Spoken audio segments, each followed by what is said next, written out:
Hey, what is going on, ladies and gentlemen? My name is Rage, and we are back today once again with the weekly reset that's happening today. So for today's video, we're going to be talking about all the upcoming events in addition to the ones that are wrapping up that you may want to be paying attention to, especially if you want to min-max some certain rewards, but as well as what's coming around the corner. As you know, the last week and a half, we have gotten a slew of announcements with respect to, the next possible Dark Dimension 9-esque featuring Blue Marvel. I'm sure there's going to be some sort of announcement perhaps on his kit, what he's going to be doing, and that's going to be very important and telling to know because obviously we know with the purple ISO4 there's going to be the first event coming actually this week tied back to Superior Spider-Man's diamond rewards as well, so just something to be paying attention to. But as per usual, if you guys do find content and videos like this helpful, please give the channel a sub and like for future videos just like this. So let's get into it, guys. Multiversal Blast, we still have 7 hours, 20 minutes remaining. This was a lot tougher than what we've seen in the past because usually we get some diamond opportunities at least, and it looks like we're very close to the 7 red of Doctor Strange Heartless. But as you guys know, Elsa and Doctor Strange Heartless have been confirmed potentially as reworks coming to the game. So we're now just waiting for that announcement. It could very well even be this week. Usually there's a big announcement, typically in that second to last week or last week of the month, leading into the next month. So just something to be paying attention to. But yeah, another one, guys. So remember, they've been doing this more with these back-to-backs, is that this was a Pumpkin Rain 3-day leaderboard event. I believe it started on Friday. Originally, it was slotted in on Thursday, but they changed the date on the blog, or maybe they had a typo, who knows. But I wanted to bring this to your guys' attention, guys, because of the fact that if you haven't done anything, you should be very close to this mark here. Typically close to that 111k mark in terms of points. But if you do want to do well in this event, actually using, let's see here, was it playing Blitz with Hobgoblin, and if you have him at 5 stars and above as well, that's going to get you certain points in addition to, even better if you have him at gear tier 20. That is actually how you can really thrive in this event. Now, why am I pointing this up, even though I said this was a trap event and it's not a good use of resources? Well, because I also understand folks might need Mystic gear, right? It's not so much about the diamond rewards here for Hobgoblin as it is for the opportunity here where many of folks like myself in the end game have completely decided to skip this event. So if you're one of the few that are waiting on Mystic gear to get essentially to the finish line for Cosmic, either Cosmic Villains or Cosmic Hero section for Professor X, this is a good opportunity because as a lot of folks are skipping this event, this could be a good one for you to climb up the rankings, obviously. But again, you need Hobgoblin built up as well as a gear tier 20 to really make that difference here, landing in the top 2,000, top 3,000. Just look at that, just getting over 100 plus pieces depending on where you rank. So yeah, just a little bit of strategy there. Take advantage of something that everyone is skipping intentionally right now, and that's really what's wrapping up in terms of the milestone here. I also want to point this out real quickly. Remember, this command center does rotate over, so this is going to be wrapping up things here for the Broken King week 7 in addition to the World Warrior. So there wasn't a lot of craziness to be had with these rewards, but most of us would have gotten the free-to-play unlock for Sebastian Shaw here. And then in addition to that, there was a little bit of antimatter in addition to some conquest orb fragments and as well as costume credits. So that was just going through and spending some campaign energy using Blastar in some of the events and then playing raids with Hellfire Club, which we should have been doing every single day anyways if you have them built up. I also want to point this out, guys.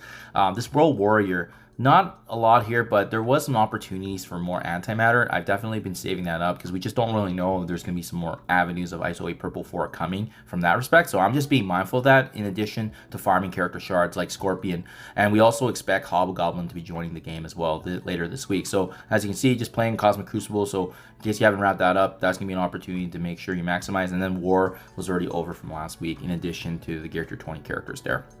So that's basically everything that's from the past week, guys. Now let's talk about everything that's changing over in terms of what's happening today at the reset. So Battle Pass, more shards of Phantom Rider. It's going to be the next rotation of him. So at this point, most of us now should have 40 shards. So I believe this is very similar to Ares, right? We're going to get another Battle Pass of 40 shards. And then finally, everyone's going to get his unlock on that third Battle Pass release there. So that's something to be paying attention to. We have the next Raid Warzone. I don't see that here in preview state. So just something to be watching out for. They'll probably just load it once reset happens. But how they've done it in the past then is usually it's battling in raids, war, and in addition to that, we have Hellfire Club members being utilized. I still believe, I think this is the week that they rotated over. Correct me if I'm wrong. I'm not sure if this changes, but either way, the Raid Warzone has been a good way to accumulate some shards of certain characters. In this case, it was Rachel Summers, and on top of that, we also had some Gear Tier 20 pieces sprinkled throughout. So just a little bit definitely helps for sure.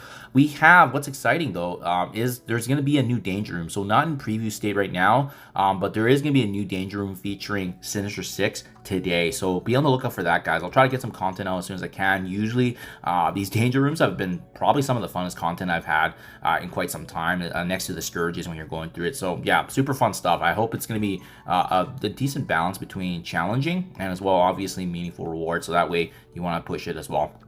And speaking of events and whatnot, guys, remember that Invasion event Blastar. So this one is wrapped up in its entirety now. So this is actually in 7 hours. It's gonna be done, and we do suspect there's gonna be obviously more runnings of this, very, very similar to Quasar's event as well. And speaking of Quasar, actually, Quasar event starts in a couple of days here, guys. So yes, for the first time, and they did already break this down in the blog post as well, but Quasar is going to be back. He's going to be returning with his event entirely. So I'm definitely going to make some content to see how feasible it is. But the only downside is, unlike last time when we had his Quasar trials, in order to get the full 7 yellow of Quasar, I do believe you need your Fantastic Four and other teams at that star level as well, kind of similar to those previous historical legendary events. So just something to be paying attention to. That means you may be gated based on the star levels of what teams you're actually using to unlock Quasar. So just something to look out for there. But super, super exciting, guys. Also on that same day with Quasar, there is Superior Spider-Man also finally joining Marvel Strike Force. So this is such a BA character. I'm really, really excited to see how he's going to be changing things up and adding that zest of, you know, Spider-Verse mixed with Sinister Six and City Superior. I'm sure we're going to be seeing some really cool theory crafting opportunity as well, and that's something I'm very, very excited for. And then lastly, on the Friday there, I believe that's being on the 26th, we do have the official the Hobgoblin being added to the Antimatter store. So he's going to be farmable, very similar to how Scorpion has been added here. As you can see, you can farm this quite well, and I'm very, very close to this unlock, so go ahead and do that. But as well, guys, we also have, as I alluded earlier, the Superior ISO Evolution event. So this is going to be the first opportunity for a leaderboard in ISO 8 Purple 4. So that's something I'm very, very pumped about and seeing. And just obviously, it's going to be competitive. So we'll see how hard we go into this event. But maybe there's some more details on how we can actually differentiate as well. That is not yet clear. Maybe we will see that in the event preview as well.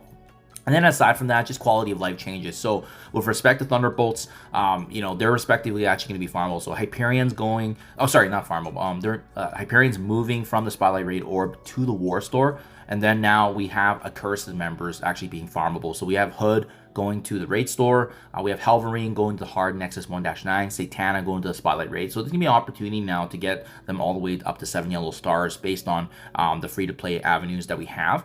We also even have Fantastic Four MCU actually being now directed to bump. So the basic Ultimus, all those Mega Orbs and so forth, they're going to be available now for a chance to get Fantastic Four if you haven't been farming them up in the Antimatter store there.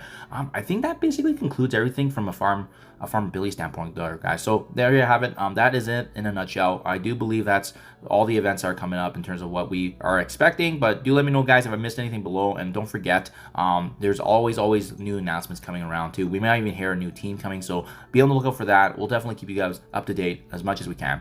Thank you for your time as always, and I'll catch you guys in the next one.